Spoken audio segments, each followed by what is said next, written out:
Hey everybody, this is Professor Rick over at Invictus, and with me right here is Professor Beau. Professor Beau is a former personal trainer, has now a background in physical therapy, and I wanted to bring this specific issue up to him because I know it's something that he can fix, and it's something that's been bothering me for a while. I've been having a fair amount of bicep pain. Now, I'm not sure what caused it, which is weird because normally when I get an injury, I can kind of tell what I did. There's usually some kind of occurrence that happened that I can remember that caused it. Most of the time, and the way that this injury feels, it almost feels like a hyperextension, like I didn't tap to an armbar soon enough. And it started off on this elbow over here, and I'm not sure why the pain started or anything like that. Maybe I slept on it wrong. I don't know. So figured I would ask Professor Beau here with his knowledge to kind of give me some tips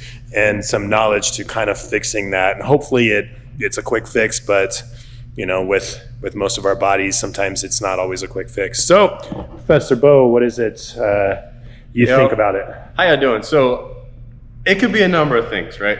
So it could be muscular, it could be nerve related, it could all come back to posture, right? But a lot of times, the first My thing posture's pretty good, actually. I don't know what he's thinking. First thing I want to do is I want to start kind of ruling things out, right?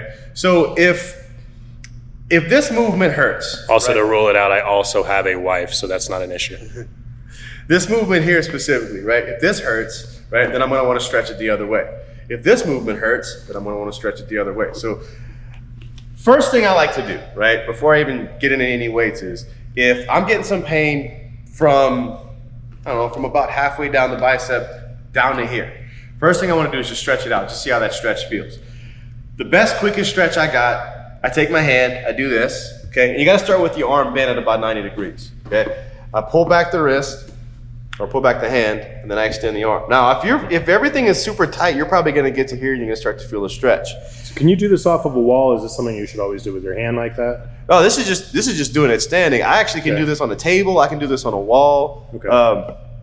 Yeah, just depending on how tight they are. If you've had your elbows hyperextended before a few times, you're probably going to get to right here with no pain. Only a few times as a jiu-jitsu black belt. Only a few times. Yeah. It's like every other month or something like that. I got tendonitis from judo. So in judo, if you hold them up, if they armbar you and you hold them up, the referee stops the match. Okay. So you're encouraged to get tendonitis. Exactly. So that stretch and the other stretch it's the same basic principle. I bend the wrist and then I just extend the arm. Okay. If the stretch feels good, or even it hurts a little bit, but it kind of feels like you need it, then hold it for about 30 seconds, give or take. Right. And like Professor Rick was saying, you can do this stretch on the wall too. You can do it on the table, right? For a wall, you just put your hands on the wall just like this, right? You can also do this. I would just recommend being kind of gentle with it, right? Does it matter if you have your fingers facing up or down, pointing up or down? Once again, it kind of depends, right? So what I do is, like I said, if it kind of hurts more to go this way, then I want to stretch it this way, right? If it hurts more to go this way, then I want to stretch it this way. You do the opposite of the way it hurts. Yeah. Oh, okay. Yeah. As a fighter and an athlete, that's exactly the opposite of what I would have done. I'm like, okay, so it hurts to go this way, so I'm just going to go this way harder because I'm a dummy, though. And that's what I do. Talking about hurt though, okay, now this is getting back into like that type of hurt, right? If it's like muscle soreness, then that's fine, right? But if it's like sharp pains, those types of things, okay. Then yeah, we want to actual injury versus like lactic acid buildup, right? If you start to develop tendonitis, which that can happen to people who do the types of things we do, not tapping to an armbar is a really easy way to stress these tendons out right here. So tendonitis stretching it's going to hurt a little bit at first. So make sure you're tapping to an armbar. Yeah. Oh, if you just got armbarred and this starts to hurt right here, you might want to take it easy a little bit, do some of these stretches, and if these stretches make it hurt more, you might want to get checked out, okay? But if I just got armbarred here, right, and I'm stretching here, and it starts to hurt even more, I'm probably going to back off on that stretch, right? Yeah. You had another exercise with I have a few. ball. Yes. So this is a strengthening. This is why I asked him. He's got all the exercises. So we do a lot of gripping in jiu-jitsu, right? A lot of pulling, right? The best, by the way, this is what you should be gripping with, Okay, it's good to use this to kind of control stuff, right? But this is that's where the money makers are right there, right? Yeah. Okay. So with that being said, we sometimes get pain in the wrist, and that pain can travel up the arm, right? Especially if something's kind of getting pinched in between point A and point B. You have a lot of nerves going through these little bones in the wrist, and you have a whole lot going on up here with rotation, and I mean, it only kind of does two things, right? Right? But or a few things. But we're doing this a lot, okay? So what I want to do is I want to exercise this, okay? We're gripping, we're never working these extensors. So I'm flexing, I'm extending, right? So I want to work on that. So a couple of ways. I like to take a weighted ball. This is not a weighted ball, but a ball this size is perfect, and I'm just going to show you guys the motions. All I'm doing is I'm kind of tossing it to myself, right? Now you take a ball that weighs maybe 2 or 3 pounds, and it gets kind of taxing after a while. And it's really not leaving your arm or your hand by much. It's like an inch or so. That's why I like the weighted ones better. And then when you drop it, it leaves it by a lot. But the weighted ones work a little better, and I'm actually getting some resistance going this way. It's like, this is like ballistic exercises. And that's not a ball, everybody. That is an egg weight. It's a boxing egg weight. So those things are cool. If that is effective, or you have one of those, it's a very effective way of actually doing the same thing. We didn't have, funny enough, we're in a gym, we have kids classes, we didn't have any balls besides dodgeballs in here that we could actually use for this. So an egg weight was the next best thing. Oh, and then as far as strengthening goes, that's another thing, right? If you're doing this a whole bunch, might not be a bad, like this, right? Might not be a bad idea to take a weight and do some of these exercises. All I'm doing is the opposite, right? So I guess what I'm getting at with these weird wrist, bicep, just kind of lower arm injuries, especially that kind of gradually come on and get annoying over time. You're probably just doing the same thing a whole bunch. You want to kind of undo that pattern, right?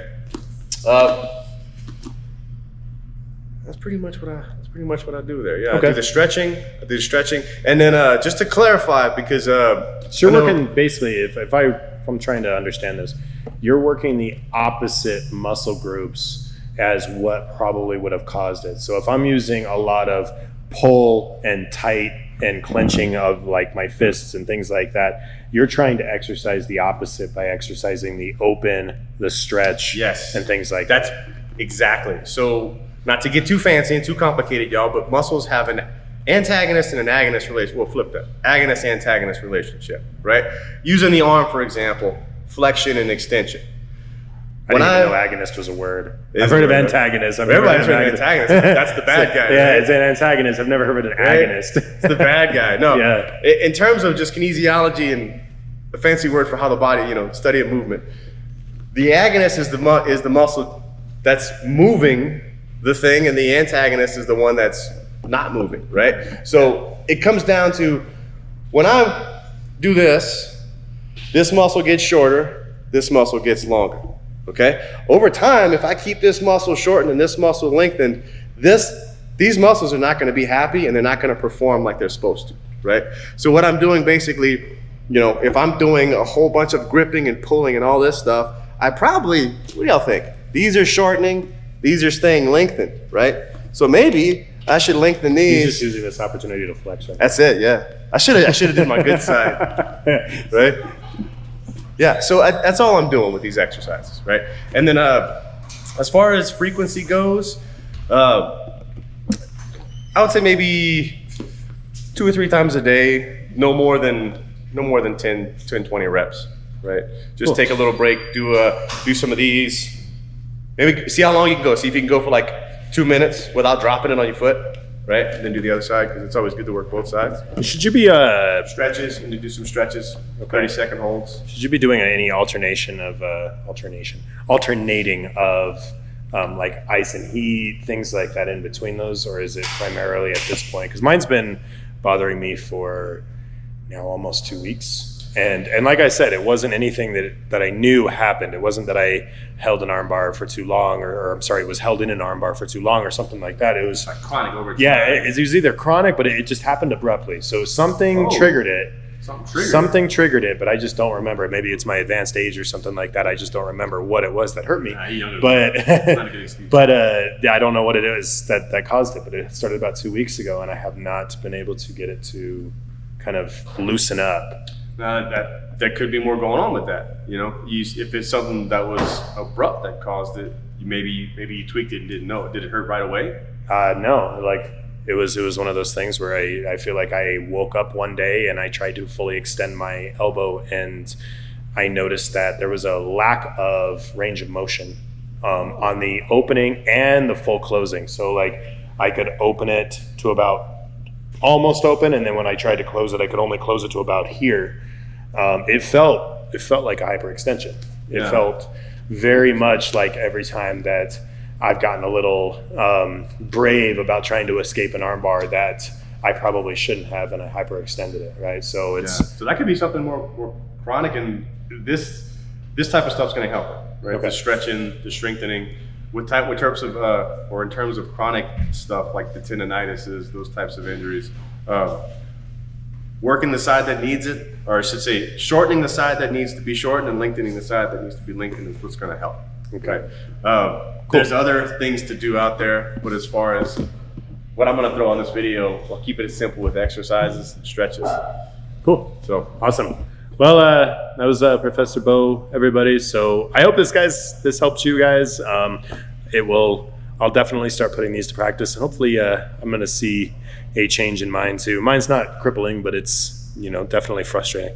So we didn't talk about the ice thing though. We did not talk about the ice thing. I know, you just glossed over it. You're just ignoring me. I do that. You just freaking ignoring me. He's so like, irrelevant. It was a relevant conversation. Here's the deal with ice, yo. I love ice. There's science backing, good stuff, using ice for good stuff. And then I love heat too. I'm not gonna lie. I run the heater in my the seat warmer in my vehicle. Oh yeah. Before I come to class, I'm not gonna lie. Loosen up the back a little bit. Yeah. So really simple with that stuff. If there's swelling, if there's pain, first off, if you injure something and it doesn't work like it's supposed to, go to urgent care, right? But on the way to urgent care, put some ice on it. If it's swelling, if it popped, if it just, it doesn't look right, put some ice on it.